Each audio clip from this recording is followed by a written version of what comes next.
Welcome students, मेरे प्यारे विद्यार्थियों, आप सभी का पुनः स्वागत है हमारे YouTube channel time to study में। और मैं डॉक्टर सत्यशील चौहान आप सभी का पुनः स्वागत करता हूं। आज हम पढ़ने जा रहे हैं हिंदी लोक भारती कक्षा 9वीं का दूसरा पाठ बिल्ली का बिलंगुड़ा, जो कि राजेंद्र जी हांडा द्वारा लिखा गया है। तो आइए शुरू करते हैं हम उनका पाठ। लेकिन पाठ प्रारंभ करने के पहले हम लेखक के जीवन के परिचय में जान लेते हैं। लेखक सुप्रसिद्ध ऐसे साहित्यकार हैं और समाज में भी जो भी अंधविश्वास है, विभिन्न समस्या है, उसको केंद्र करके लेखक ने कई साहित्य का सृजन किया है। तो आइए पाठ का प्रारंभ हम करते हैं। एक समय था जब घरों में बिल्ली का आना जाना बुरा समझा जाता था। तो कहने का तात्पर्य है कि हमारे पुराने ज़माने में बिल्ली को अशुभ मानकर उसका घर में आना जाना बुरा माना जाता था। लेकिन परंतु आजकल की परिस्थिति के कारण पुरानी विचारधारा और परंपरा एकदम घपले में पड़ गई है कि आजकल के व्यस्ततम समाज में, व्यस्ततम जीवन में हम पुरानी विचारधारा को बिल्कुल भी महत्व नहीं देते और क्या करते हैं, वही विचार ठीक समझा जाता है जिससे काम चले, और अपना काम चलाने के लिए हम नए नए विचारों को अपनाते हुए आगे बढ़ते हैं।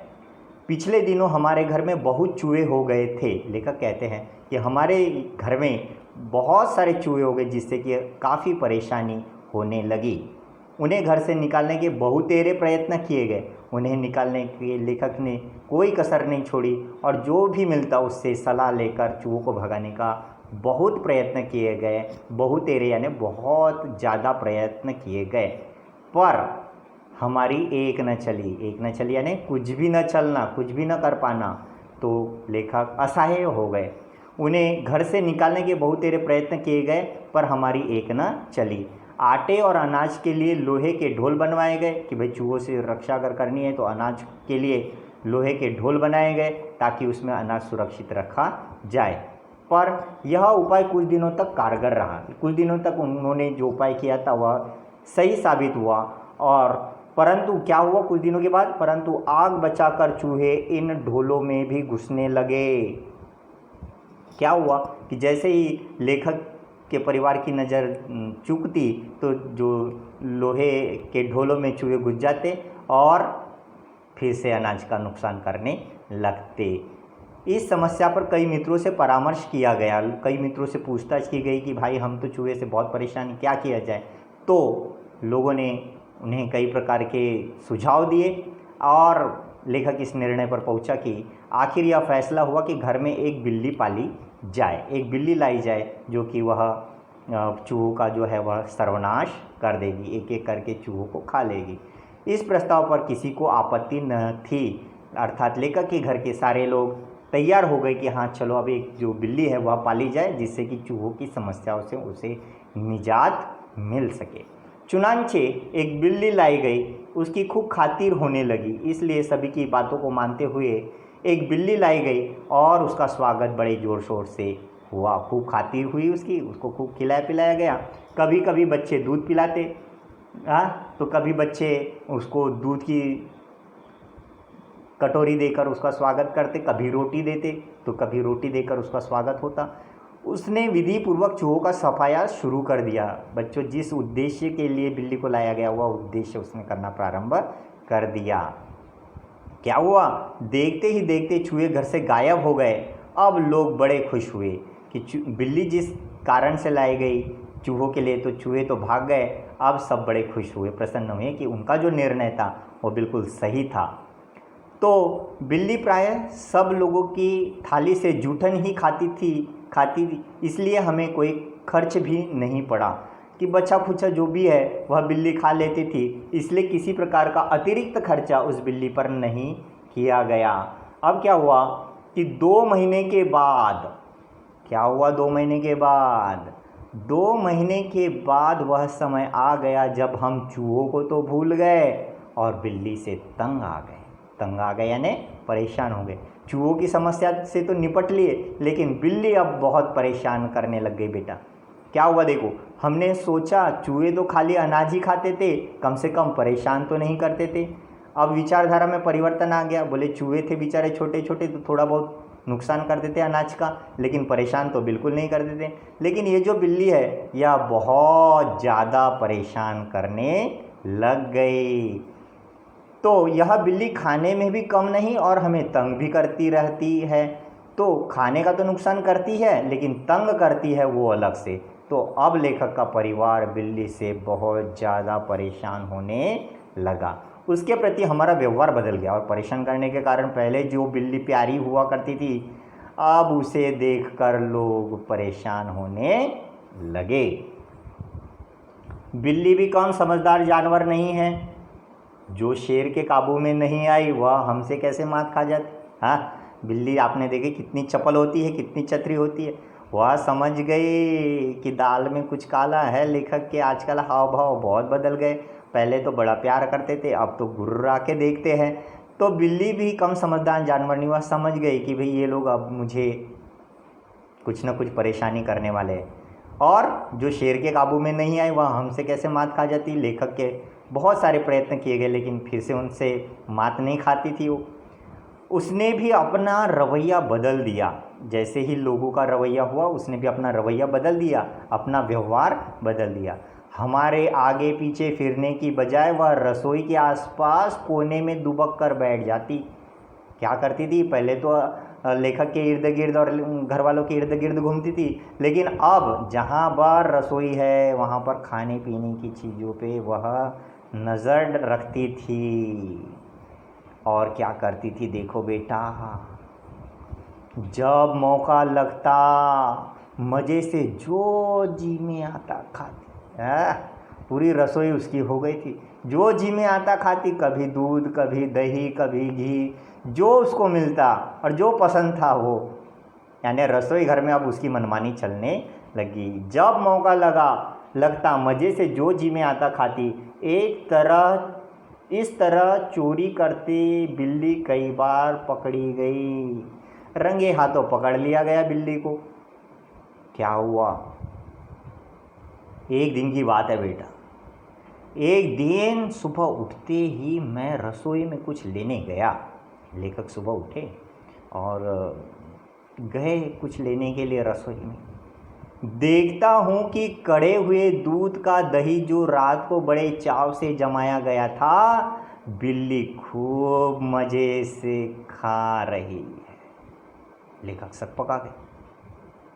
बोले रात को जो हमने इतनी मेहनत से बना दूध को गर्म करके रखे और उसका दही जमाने के लिए रखे हैं, तो ये जो बिल्ली है यह क्या कर रही है, खूब मज़े से खा रही है।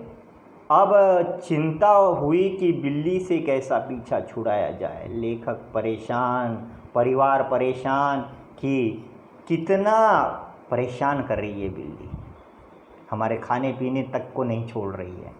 तो अब सब परेशान हो गए। अब चिंता हुई कि बिल्ली से कैसे पीछा छुड़ाया जाए। पीछा छुड़ाना, मुक्त होना। मेरा नौकर बहुत होशियार है। लेखक के यहाँ एक नौकर था और बड़ा होशियार। रात को काम खत्म करके जाने से पहले उसने खाली बोरी के अंदर 2 रोटियां डाल दी और चुपके से एक तरफ खड़ा होकर बिल्ली का इंतज़ार करने लगा। बिल्ली को पकड़ने की उसने ठानी थी। बेटा क्या किया उसने, रात का काम ख़त्म करने के बाद उसने एक बोरी ली, उसका मुंह खोला, अंदर 2 रोटियां डाली और चुपके से एक तरफ खड़ा होकर बिल्ली का इंतज़ार करने लगा। बिल्ली आई।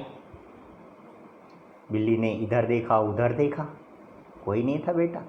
बिल्ली आई, वह एकदम रोटियों पर झपटी। जैसे ही वह रोटियों पर झपटी, नौकर ने तुरंत बोरी का एक सिरा पकड़कर उसे के ऊपर से बंद कर दिया, ऊपर से बंद कर दिया। जैसे ही बिल्ली उन रोटियों को खाने के लिए छलांग लगाई, उसके नौकर ने सीधा ऊपर से उसका मुंह ढक दिया। रस्सी के साथ बोरी का मुंह बांध दिया और बोरी के अंदर बिल्ली को फंसाकर ऊपर से रस्सी उसने बांध दी। चूँकि अब रात के 10 बजे थे, मैंने अपने नौकर अमरू से कहा कि सवेरे बिल्ली को कहीं दूर छोड़ आए जिससे वह इस घर में वापस न आ सके। बोले उसको इतनी दूर छोड़ के आना कि वह घर वापस नहीं आना चाहिए। सब लोगों को चाय पिलाते पिलाते अमरू को अगले दिन 8 बज गए। दूसरे दिन की बात है बेटा। मैंने याद दिलाया कि उसे बिल्ली को भूली भटियारिन की तरफ छोड़कर आना। बहुत दूर है एक गाँव भूली भटियारिन, वहाँ जाकर उसको खूब दूर छोड़कर आना। बोरी कंधे पर लटका अमरू चल दिया। लेखक की बात को माना उसने और वह चल गया। बात आई गई हो गई। लेखक के ध्यान से वह निकल गई बात, चला गया। मैं हजामत और स्नान आदि में व्यस्त हो गया क्योंकि 9:30 बजे दफ्तर जाना था और लेखक अपने दफ्तर की जाने की तैयारी वह करने लगा। गुसल खाने में मुझे जोर का शोर सुनाई दिया। जोर जोर से घर के बाहर कोई तो भी चिल्ला रहा था। तो मैं नहाने में व्यस्त था और कुछ गुनगुना रहा था। लेखक नहाने का मज़ा ले रहे थे और कुछ गुनगुनाते हुए स्नान कर रहे थे, इसलिए मेरा ध्यान उधर नहीं गया। 2 मिनट के बाद फिर शोर हुआ। 2 मिनट के बाद फिर से लेखक के घर के आगे शोर होने लगा। इस बार मैंने सुना कि मेरे घर के सामने कोई आवाज़ लगा रहा है। लेखक को ध्यान में आया कि मेरे घर के आगे ही वो आवाज़ आ रही है और कोई तो भी कह रहा है, आपका नौकर पकड़ लिया गया है, अगर आप उसे छुड़ाना चाहते हैं तो छप्पर वाले कुएं पर पहुंचिए। किसी ने सूचना दे दी कि भाई बोले छप्पर वाले कुएं के तरफ आपके आके नौकर को किसी ने पकड़ लिया है और अगर आप उसको छुड़ाना चाहते, उसको बचाना चाहते तो जल्दी जाइए, पब्लिक है। मैं हैरान हुआ कि क्या बात है। लेखक परेशान हो गए। बोले क्या हो गया भाई? समझा शायद अमरू किसी की साइकिल से टकरा गया होगा। लेखक ने कल्पना की कि हाँ, अमरू जो है नौकर, वह किसी की साइकिल से टकरा गया होगा। शायद साइकिल वाले का कुछ नुकसान हो गया हो और उसने अमरू को धर पकड़ा हो, कि हो सकता है कि चलते चलते किसी साइकिल वाले से टकरा गया होगा और उसी का नुकसान भरपाई वह शायद कोई मांग रहा होगा। रही आदमी इकट्ठा होने की बात, यह काम दिल्ली में मुश्किल नहीं है और फिर करोल बाग में तो बहुत आसान है, जहाँ सैकड़ों आदमियों को पता ही नहीं कि वे किधर जाए और क्या करे। तो इस प्रकार करोल बाग का जो क्षेत्र है वहाँ पर कई लोग यूं ही घूमते फिरते रहते हैं। खैर उधर जा ही रहा था कि रास्ते में खाली बोरी लटकाए अमरू आता हुआ दिखाई दिया। लेखक जैसे ही उधर जाने को हुए तो पता चला कि अमरू खुद खाली बोरी लेकर आ रहा है। तो वह खूब खिलखिलाकर हंस रहा था। अमरू बड़ा ज़ोर ज़ोर से हंसते हुए, खिलखिलाकर हंसना है, खूब ज़ोर से हंसते हुए आ रहा था। उसे डांटते हुए मैंने पूछा, अरे क्या बात हुई? तूने आज सुबह ही सुबह क्या गड़बड़ की जो इतना शोर मचा और मोहल्ले के लोग तुझे मारने को दौड़े? बोले ऐसा कौन सा गड़बड़ वाला काम कर दिया कि लोग तुझे मारने के लिए दौड़ रहे थे? अमरू को कुछ कहना नहीं पड़ा। उसके पीछे कुछ आदमी आ रहे थे। जो अमरू है उसे कुछ बोलने की आवश्यकता नहीं पड़ी। पीछे से कुछ आदमी आ रहे थे। उन्होंने मुझे सारा मामला समझा दिया। उन्होंने ही बता दिया कि अमरू ने कौन सी गड़बड़ की थी। बात यह हुई कि जैसे अमरू कंधे पर बोरी लटकाए बिल्ली को बाहर छोड़ने जा रहा था, कुछ लोगों को शक हुआ कि बोरी में बच्चा है, कि उसने बोरी में बिल्ली को बांधा था और उसको फिर कंधे पर ऐसे ले जा रहा था। तो लोगों को शक हुआ कि ये बोरी के अंदर ये क्या ले जा रहा है। लोगों को शक हुआ कि बोले हो न हो यह बच्चा चुराने वाला है। हाँ, कुछ लोगों को शक हुआ कि बोरी में बच्चा है। 2 आदमी चुपके चुपके उसके पीछे हो लिए और 2 लोग उसके पीछे हो लिए अमरू के पीछे। उन्होंने देखा कि बोरी अंदर से हिल रही है, क्योंकि अंदर क्या थी बेटा? बोरी के अंदर कौन थी? बिल्ली थी। तो वो हिल रही थी। बस उन्हें विश्वास हो गया कि इस बदमाश ने किसी बच्चे को पकड़ा है। तो इस प्रकार बच्चा बोरी के अंदर है इस शक से लोग उसका पीछा करने लगे। बस उन्हें विश्वास हो गया कि इस बदमाश ने किसी बच्चे को पकड़ा है। अमरू स्वभाव से अल्पभाषी है। अल्पभाषी यानी बहुत कम बोलने वाला, कुछ मस्करा भी है और थोड़ा सा मजाकिया भी है। वह चुप रहा देखते देखते 50 आदमी इकट्ठे हो गए। उसमें से एक चिल्लाकर कहने लगा, अरे घेर लो इस आदमी को, यह बदमाश उसी गिरोह में से है जिसका काम बच्चे पकड़ना है। तो ऐसे भीड़ में से कई आवाज़ें आने लग गई। तो एक ने कहा कि हो न हो ये बच्चे पकड़ने वाला बदमाश गिरोह का ही आदमी है, इसलिए इसे पकड़ लो। उस जगह से पुलिस थाना भी कुछ दूर नहीं था, जहाँ पर अमरू को पकड़ लिया गया था वहाँ से पुलिस थाना भी ज़्यादा दूर नहीं था। तो एक आदमी लपक कर थाने गया और वहाँ से थानेदार और एक सिपाही को बुला लाया। बोले कि साहब चलो चलो चलो जल्दी चलो, वहाँ पर एक बच्चा चुराने वाला जो है उसको लोगों ने पकड़ लिया है। हाँ, एक आदमी लपक कर थाने गया और वहाँ से थानेदार और एक सिपाही को बुला लाया। थानेदार को देखते ही एक उत्साही दर्शक अपने कुर्ते की बाह ऊपर चढ़ाते हुए बोला, उसने देख लिया कि अब पुलिस वाला आ गया, अब तो हम सुरक्षित हैं।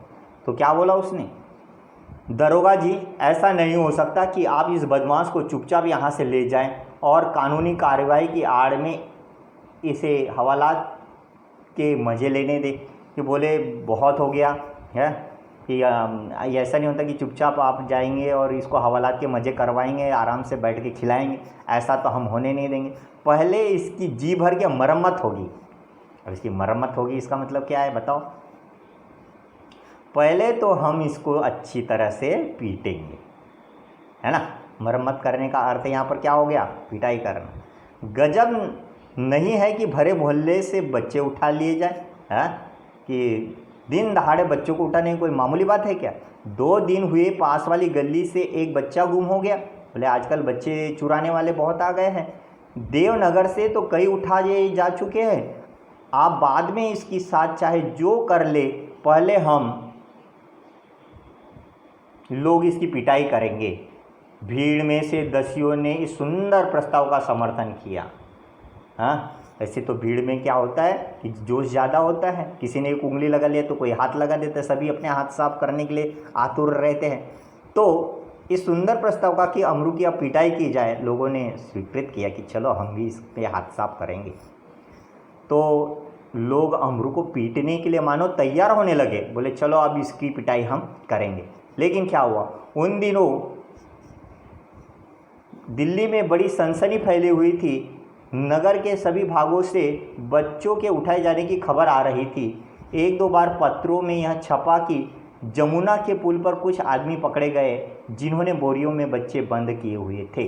तो इस प्रकार के समाचार पत्रों अखबारों में भी कई जो समाचार वो छपे, जिसके कारण अब ये जो दहशत का वातावरण है यह उस शहर में फैला हुआ था। स्कूल से बच्चे बहुत सावधानी से लाए जाते थे, माता पिता बड़े सावधान थे, वो अपने साथ बच्चों को लाते और ले जाते थे। पार्कों में और बाहर की गलियों में बच्चों को खेलना कूदना बंद हो चुका था कि भाई बच्चे चुराए जा रहे हैं। इस भय से पालक वर्ग बेचारे बच्चों को गार्डन में घूमने भी नहीं देते थे। तो दिल्ली नगर पालिका और संसद में इसी विषय पर अनेक सवाल जवाब हो चुके थे, इसलिए इस मामले में राजधानी के सभी नागरिकों की दिलचस्पी थी। तो बच्चों को चुराने के इस विषय पर राजनीति तक होने लगी थी और इसलिए सारे लोग इस बच्चे चुराने वाली गैंग की काफ़ी रुचि लेकर सुन रहे थे। इसलिए इस मामले में राजधानी के सभी नागरिकों की दिलचस्पी थी। आश्चर्य इस बात का नहीं कि लोगों ने अमरू पर संदेह क्यों किया, बल्कि इस बात का था कि उन्होंने अभी तक उसकी मार पिटाई शुरू क्यों नहीं कर दी। कि भाई इतना अच्छा मौका था, सभी लोग अपने हाथ साफ करने के लिए तैयार थे, तो अभी तक कि उसकी पिटाई क्यों नहीं हुई, यह आश्चर्य वाली बात थी। वातावरण में सनसनी और तनाव की कमी न थी, सारे लोग बिल्कुल मारने के लिए तैयार ही थे। अगर थानेदार और पुलिस का सिपाही वहाँ न होते तो अब तक अमरू पर भीड़ टूट पड़ती। टूट पड़ना यानी बुरी तरह से मार देना, भिड़ जाना। टूट पड़ना यानी भिड़ जाना। थानेदार ने आते ही अमरू की कलाई पकड़ ली और पूछा, बोल, यह बच्चा तूने कहाँ से उठाया है और इसे तू कहाँ ले जा रहा है? बता कहाँ है तेरे और साथी? बड़े दबके के साथ उसने थानेदार ने अमरू को पूछा और ज़ोर से उसकी कलाई भी पकड़ ली। आज सबका सुराग लगाकर ही हटूंगा, उसने दम भरा कि आज तो बेटा मैं तेरे से सब कुछ उगलवाऊंगा। अमरू अब तक तो दिल में हंस रहा था, मगर थानेदार की धमकियों से कुछ घबराया। अब तक तो वह चुप था कि चलो मज़ा लेता हूँ करके, लेकिन जब उसने देखा कि थानेदार साहब थोड़े गंभीर हो गए हैं तो अब बोला, दबी आवाज़ में वह थानेदार से बोला, सरकार, मैंने किसी का बच्चा नहीं उठाया न मैं बदमाश हूँ, मैंने किसी का बच्चा नहीं चुराया साहब, मैं बदमाश भी नहीं हूँ, मैं तो एक भले घर का नौकर हूँ। उसने अपना परिचय दिया कि मैं कोई चोर उचक्का नहीं हूँ, मैं नौकर हूँ, रोटी चौका करता हूँ और अपना पेट पालता हूँ। मेरा काम बस घर में जो भी काम है वह करना है और अपना पेट पालता हूँ बा। जो आदमी थानेदार को बुला कर लाया था क्रोध में आकर बोला, क्यों बकता है बे दरोगा जी, ऐसा नहीं मानेगा, 2-4 बेटे रसीद दीजिए। उसने प्रस्ताव रखा कि यह ऐसे सच सभी बदमाश लोग बस थोड़ी सी धमकी देने पर अगर सच बोलने लग गए रहते तो काय के लिए इतने बड़ी न्यायालय होते हैं, है कि नहीं। तो उसने बोला कि 2-4 बेत इस पर जड़ो, जब तक ये जड़ोगे नहीं तो ये सच नहीं उगलेगा। दरोगा ने बगल से निकालते कर बेत अपने हाथ में ली ही थी कि अमरू नम्रतापूर्वक झुका और बोला, उसने समझ गया कि बोले अब मजाक भारी पड़ने वाला है, अब दरोगा जी की 2-4 बेत खाना ही पड़ेगा। तो बड़े ही नम्रता से उसने कहा, सरकार आप जितना चाहे मुझे पीट ले, पहले यह तो देख ले कि इस बोरी में क्या है। उसने बड़ी विनम्रता से कहा कि सरकार आप जितना चाहे मुझे पीट ले, पर सबसे पहले इस बोरी के अंदर क्या है वह तो देख लें। हुक्म हो तो चलिए थाने चलें। हैं?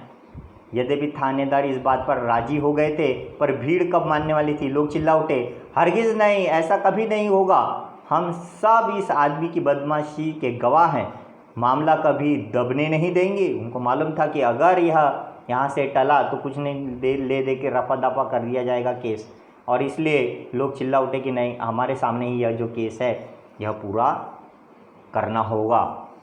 थानेदार डर गए कि उनकी नीयत पर लोगों को शक हो रहा है। बोले वैसे भी पुलिस वाले का जो डिपार्टमेंट है थोड़ा शक्की डिपार्टमेंट है, तो लोग जो ऑब्जेक्शन उठा रहे हैं उसका पूरा करना ज़रूरी है। थानेदार भी डर गए कि उनकी नीयत पर लोगों को शक हो रहा है, और उन्होंने अमरू से कहा, अच्छा बोरी को नीचे रखो, इसका मुंह खोलो। बोले ठीक है। सही में देखते इस बोरी के अंदर क्या है। तो अमरूद शांतिपूर्वक नीचे बैठ गया और धीरे से उसने बोरी का मुंह खोल दिया। बेटा अब क्या हुआ होगा आप कल्पना कर सकते हो। जैसे ही बोरी का मुंह खुला तो बिल्ली का बिलंगुड़ा छलांगे मारता हुआ एक तरफ भाग गया, और लोग देखते ही रह गए कि बिल्ली का बिलंगुड़ा उस बोरी से जो निकला और जो भागा कि सब देखते रह गए। बोले बोले अरे ये क्या है। थानेदार की भी समझ में न आया कि अब क्या करे। बोले इतना तो अभी तनावपूर्ण वातावरण था, अब क्या करे। वह थाने की तरफ मुड़ा और तांगे वाले की पीठ पर पेट मारता हुआ बोला, जानते नहीं कि रास्ते में टांगा खड़ा नहीं करना चाहिए। और उसने अपना गुस्सा उस तांगे वाले पर निकाला और एक डंडा बेचारे को लगा दिया। किसको लगा दिया? तांगे वाले को। इस प्रकार अपनी झेप मिटाने का यत्न करते हुए दरोगा जी चले गए और अमरू भी हंसता हुआ घर वापस आ गया। तो प्रिय विद्यार्थियों, यहाँ पर यह जो पाठ है यह समाप्त होता है। इसी प्रकार के सरलीकरण के लिए बने रहिए हमारे YouTube चैनल में। धन्यवाद।